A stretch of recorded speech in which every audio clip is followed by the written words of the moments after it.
इस कहानी की शुरुआत एक फैमिली को दिखाने से होती है जिसमें मदर और उनके दो बच्चे थे, एक बेटा और एक बेटी। बच्चे का नाम नेथन था। हाल ही में इनके डॉगी की मौत हो गई थी, जिस वजह से नेथन काफी दुखी था क्योंकि वो अपने डॉगी से काफी करीब था। इसीलिए अपनी मॉम से पूछता है कि हमारी डॉगी कहाँ गई होगी, हेल जहन्नुम या हेवन जन्नत में। इस पर मॉम ने जवाब दिया कि वो हेल में गई होगी क्योंकि वो एक बुरी डॉगी थी। ये बात सुनकर जब नेथन सोया तो उसे एक अजीब सा सपना आया। सपने में वो एक बेफोमेट को देखता है जो चमक रहा था। बेफोमेट असल में एक शैतानी पुतला है जिसका सर तो बकरे जैसा मगर जिस्म इंसान जैसा होता है। बहुत सारे शैतानी कबीले ग्रुप्स बेफोमेट को अपना गॉड समझकर इसकी पूजा करते हैं। ये अजीब सा सपना देखकर नेथन उठ गया। ऊपर से उसे अपनी डॉगी की याद भी आ रही थी, इसलिए वो वैसे भी नहीं सो पा रहा था। उसे जागता हुआ देखकर नेथन की बहन जिसका नाम औरली था वो नेथन को समझाती है कि तुम परेशान न हो, हम तुम्हारी डॉगी को हेल से जरूर लेकर आएंगे। तो अगले दिन दोनों बहन भाई एक शैतानी किताब लेकर घने जंगल में जाते हैं।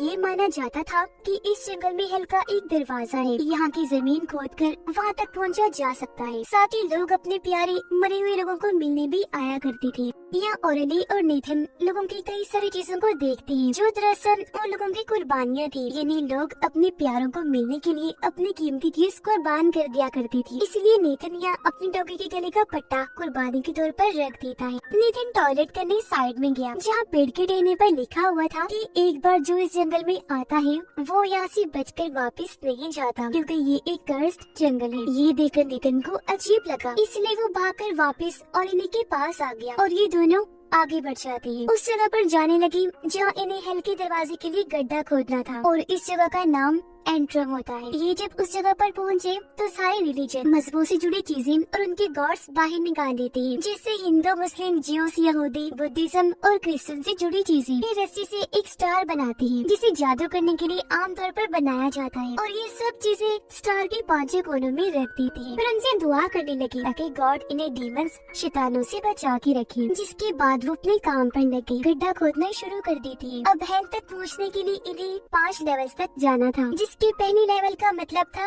बगैर किसी कानून के। थोड़ा सा गड्ढा खोदने के बाद नेथन वहाँ क्रॉस बनाकर कान लगाकर सुनने लगता है और इन्हें उससे पूछती है कि तुम क्या सुन रही हो। तब नेथन कहता है मैं हेल का म्यूजिक सुनने की कोशिश कर रहा हूँ। अब यहाँ एक अजीब चीज नोटिस करने वाली थी। जब नेथन ने क्रॉस बनाया था तब वो एकदम सीधा था पर अब वो उल्टा हो गया था। फिर दोनों बहन भाई अब अपने टेंट के पास आ गए। कुछ दूरी पर हम एक गली सड़ी लाश को देखते हैं। अब इसके कुछ दिन के बाद वो फिर से गड्ढा खोदने लगते हैं जहाँ नेथन पेड़ के पीछे एक परछाई को देखता है जो पूरी तरह काली थी, पर इस चीज को नजरअंदाज करके वो अपनी बहन के पास आ गया। कुछ दूरी पर एक आदमी को देखते हैं जो अपनी बस जान लेने ही वाला था। उसके पास एक सफेद रंग का टेडी भी था और अब जैसे आदमी अपने पेट में चाकू घुसाने वाला होता है तभी नेथन उसे देखकर चीख मार देता है। आदमी ने जब इन दोनों की तरफ देखा तो खुद को वो रोक लेता है, अपना सामान लेकर चुपचाप यहाँ से चला जाता है। अगले दिन ये फिर से गड्ढा खोदने लगते हैं। यहाँ भी नेथन को वही काली परछाइयाँ दिखती हैं जिनके इस बार सफेद रंग की सींग भी नजर आ रही थी। ये देखकर नेथन काफी डर गया,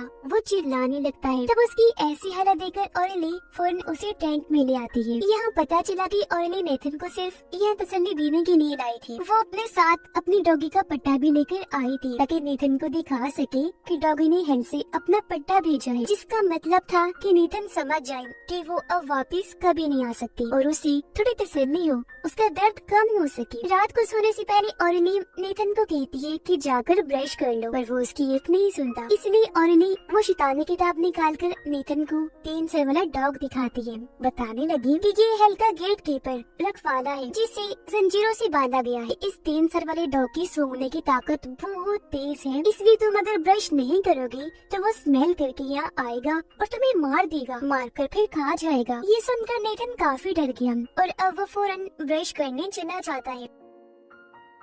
वो जब नदी के पास था तो वहाँ एक कश्ती को देखता है। इसमें कश्ती चलाने वाला आदमी एक औरत को कहीं ले जा रहा था। औरत की हालत काफी अजीब थी। ये देखकर नेथन काफी डर गया और वो जल्दी से भागकर टेंट में आ गया, सो जाता है। जिस दौरान उसे फिर से एक सपना आया। उसने देखा कि भटकती हुई आग से एक काली परछाई बाहर आ रही है। वो काफी खतरनाक था। वो फिर किताब में उसी 3 सर वाले डॉग को देखता है। फौरन बाद उसने देखा कि 2 डीमंस उस गड्ढे से निकलकर बाहर आ गई हैं, जिन्होंने इंसान की जल्द पहन ली है और वो बिल्कुल इंसान बन गई। नेथन को फिर बेफोमेट नजर आया जिसके नीचे आग जली हुई थी। इन सब के बाद वो डरावने से डीमन को देखता है जो काफी भयानक लग रहा था, अजीब तरह से अपना सर और मुंह हिला रहा था। अगली सुबह नेथन फिर से पेड़ की वही टहनी देखता है जिस पर लिखा था कि कोई भी इस जंगल से वापस नहीं जा सकता। इस बार उस पर खून भी लगा हुआ था। अब यहाँ हमें पता चला कि उन्होंने गड्ढा इतना खोद लिया है कि वो अब दूसरे लेवल पर आ गए थे, जिसका मतलब था बुराई। इस लेवल पर आकर नेथन दूसरी तरफ मुंह करके बैठ गया और लिली को बताता है कि हम दूसरे लेवल पर पहुँच गए हैं क्योंकि डीमस ने मुझे नोचा है। ये कहकर वो अपनी बाजू पर लगे खरोचों के निशान भी दिखाता है, पर क्योंकि ऑरली को डीमस पर यकीन नहीं था इसलिए वो ये समझते हैं कि जरूर नेथन ने खुद ये निशान बनाए होंगे। तो वो उसकी बाजू पर अपने साथ लाया गया होली वाटर डाल देती है। फिर उसका जहन बहलाने के लिए उसे जंगल में ले गई घुमाने के लिए, जहाँ नेथन पानी में अजीब सी किसी हरकत को देखता है। काफी देर तक बस वहीं घूरता रहता है। इस चीज का फायदा उठाकर ऑरली डॉगी के पट्टे को वहीं साइड में रख देती है ताकि वो नेथन को यकीन दिला सके कि हमारे डॉगी ने पट्टा वापस ले जाए और वो खुद वापस नहीं आ सकती। अब अचानक उन्हें हल्की म्यूजिक की आवाज सुनाई देने लगती है। वो अब तीसरे लेवल पर पहुंच गई है। हल्की म्यूजिक की आवाज सुनकर दोनों बहन भाई यहाँ से भाग गए और एक खाली पड़े गांव में आ जाते हैं। यहाँ वो 2 लोगों और बेफोमेट को देखते हैं। अब ये लोग दरअसल वही डीमंस थे जो नेथन ने अपने सपने में देखे थे, जब वो गड्ढे से निकलकर बाहर आई थी और उन्होंने इंसानी जिल्द पहन ली थी। और नीचे पड़े सफेद टेडी को देखती है और बेफोमेट अजीब तरह से हिल रहा था और अब ये डीमंस उसके नीचे आग लगा देते हैं। ये देखकर ऑरली समझ जाती है कि जिस आदमी को हमने देखा था जो अपनी जान लेने लगा था, ये सफेद टेडी उसी का है। इन दोनों डीमंस ने इस आदमी को बेफोमेट के अंदर डाला हुआ है। नीचे आग इसलिए जलाई ताकि वो आदमी को पकाकर खा सके, क्योंकि ये कैनिबल डीमंस थे, यानी आदमखोर डीमन। ये देख अब ऑरली भी घबरा गई। नेथन का हाथ पकड़ के यहाँ से भागने लगती है। ये अपने टेंट तक आ गई। जब इनकी नजर आसमान पर पड़ी तो वहाँ काले धुएं का दायरा बना हुआ था, जो देखकर दोनों काफी डर गए। वो काले डीमंस भी इनका पीछा कर रही थी। नेथन और ऑरली जल्दी से एक कश्ती में बैठे यहाँ से निकलने लगते हैं, पर तभी पानी में से एक चीज बाहर आकर नेथन को अंदर खींचने लगती है, मगर ऑरली उसे पकड़ लेती है। काफी देर तक भागने के बाद इन्होंने देखा कि हम वापस अपने टेंट के पास ही आ गए हैं, जिसका मतलब था कि वो यहाँ पर फंस गई और अब सबसे बड़ा शैतान यहाँ से बाहर जाने ही नहीं दे रहा। तभी इन्हें यहाँ एक जंजीर दिखाई देती है जो उसी 3 सर वाले डॉग की थी, जिसका मतलब था कि डेविड ने अपनी हल्की रखवाली उस डॉग को इन दोनों के पास भेज दिया था, जो देखकर दोनों भागकर टेंट में आ जाते हैं। काफी डरे हुए थे। यहाँ ऑरली नेथन को बताती है कि मैंने तुमसे झूठ कहा था कि हम अपने डॉगी को वापस ला सकते हैं। असल बात तो ये है कि जो एक बार मर जाता है उसे वापस नहीं लाया जा सकता। मैंने तो ऐसा बस इसलिए कहा ताकि तुम्हारा दर्द कम हो सके।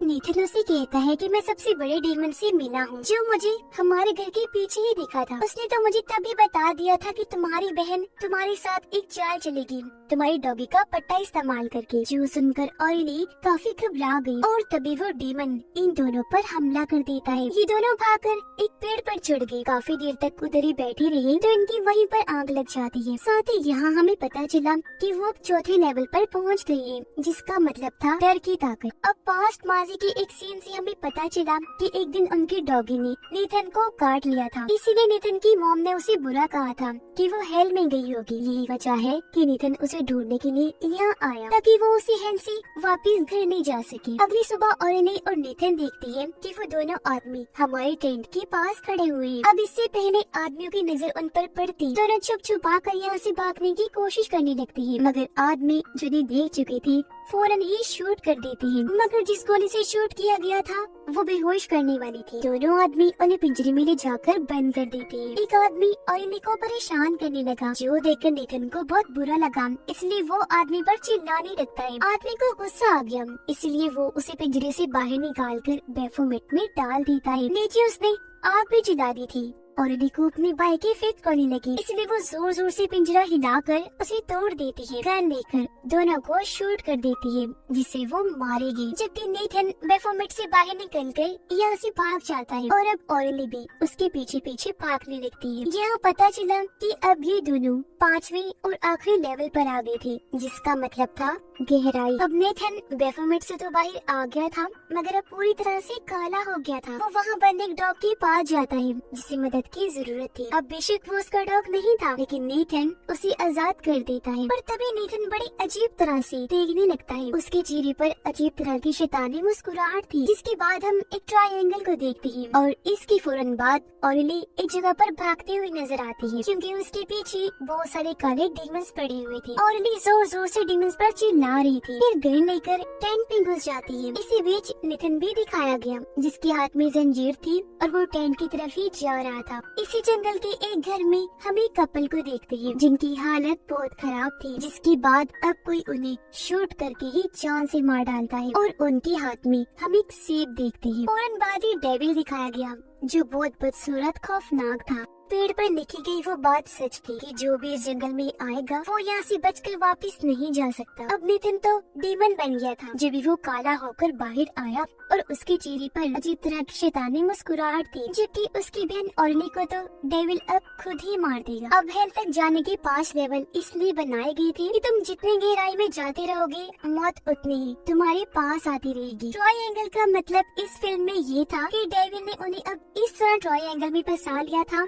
कि वो यहाँ से बचकर नहीं निकल सकते। जैसे दोनों बहन भाई ने हालांकि भागने की कोशिश की थी, पर वो इस तरह ट्रायंगल में फंस गई थी कि आखिर मारी ही गई, क्योंकि ट्रायंगल के हर कोने पर मौत ही थी, जो खुद वो डेविल था। और इस फिल्म की कहानी भी यहीं पर खत्म हो जाती है।